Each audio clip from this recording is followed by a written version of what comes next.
Bonjour, voilà donc je suis Rosiliando, artiste polyvalente. Je sais le domaine de la chanson dont je chante. N'oubliez pas de vous abonner, n'oubliez pas de partager et surtout n'oubliez pas de m'envoyer tout plein de cœurs parce que moi les cœurs j'en raffole. Voilà donc n'oubliez pas vraiment de partager ces vidéos. Ces vidéos sont faites dans le but justement d'alerter beaucoup de femmes ou alors de sauver beaucoup de vies. Ou alors de donner la parole à certaines femmes qui ont subi cette difficulté de grossesse.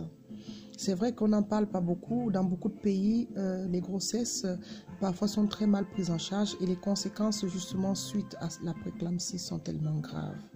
Donc moi, le samedi, on m'a déjà informé que j'avais la préclampsie et bien sûr, je vais me renseigner sur Google ou sur Wikileaks, sur Internet pour essayer de savoir ce que c'est que la préclampsie. Bien sûr, ce que j'apprends me surprend un peu et puis c'est très très grave parce que je me dis c'est une maladie donc tout le monde devrait être au courant, mais j'ai l'impression en voyant cette maladie qu'elle est quand même grave, mais je n'arrive pas encore à me mettre dans la gravité de la maladie parce que je ne la connais pas, je suis en train de la découvrir. Je lis juste le pourcentage et puis je lis les cas de préclampsie de par le monde, et puis en Afrique et tout ça. Donc je me rends compte quand même que c'est une maladie qui cause beaucoup de difficultés, des complications de grossesse, mais par contre, j'ai fait ma première grossesse, je n'ai jamais entendu parler de préclampsie et je pense qu'il y a beaucoup de personnes qui n'ont jamais entendu parler de cette maladie. Alors, donc je suis quand même un tout petit peu inquiète. Ce même samedi, il y avait un barbecue qui était prévu chez moi. Je n'ai pas voulu l'annuler. J'ai demandé qu'on le fasse en fait. Donc c'était réservé depuis longtemps, la famille, les amis qui devaient venir faire un petit barbecue de fin d'été à la maison. Sachant que je voulais aussi que l'ambiance soit aussi festive pour mon fils, qui ne s'inquiète pas de savoir que sa maman est à l'hôpital.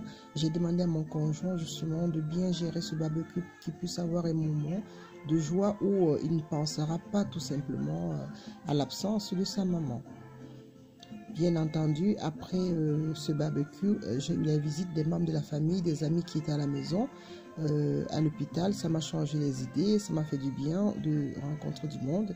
Ils avaient encore le droit de venir me rendre visite dans mon pavillon de grossesse à haut risque. Donc ce samedi quand même passe avec un peu d'inquiétude. Bien sûr, j'ai mes perfusions, j'ai mes consultations et j'essaie de me reposer et j'essaie encore toujours de m'informer et de mieux me cultiver concernant cette maladie qui m'était inconnue.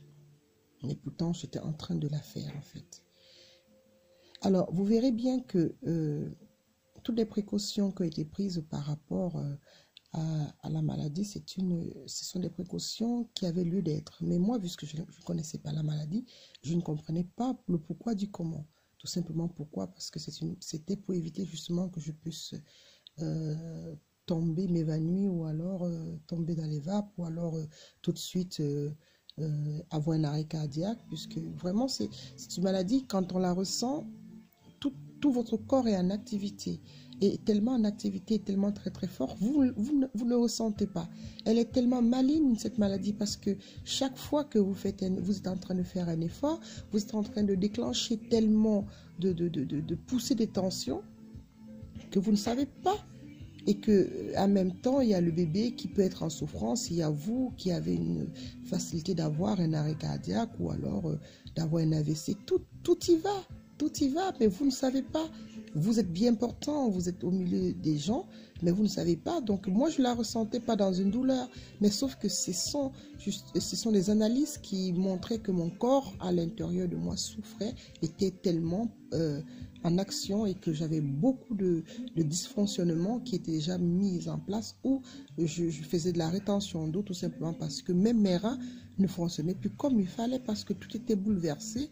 Il y avait tout un combat qui se passait à mon intérieur et je n'avais pas de grosses douleurs ou de quoi que ce soit en fait. Donc, ce samedi, je m'endors quand même avec beaucoup de peur, tout simplement, parce que je sais que la veille, j'ai quand même eu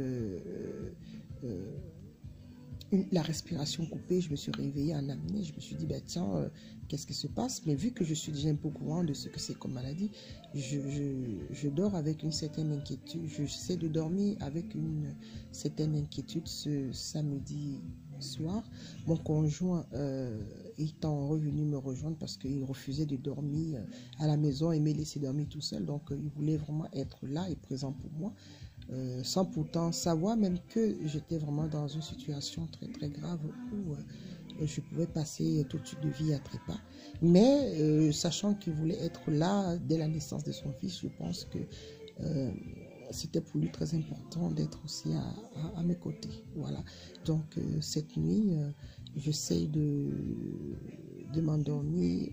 Donc il est quoi, 19h, 20h. La suite dans la prochaine vidéo.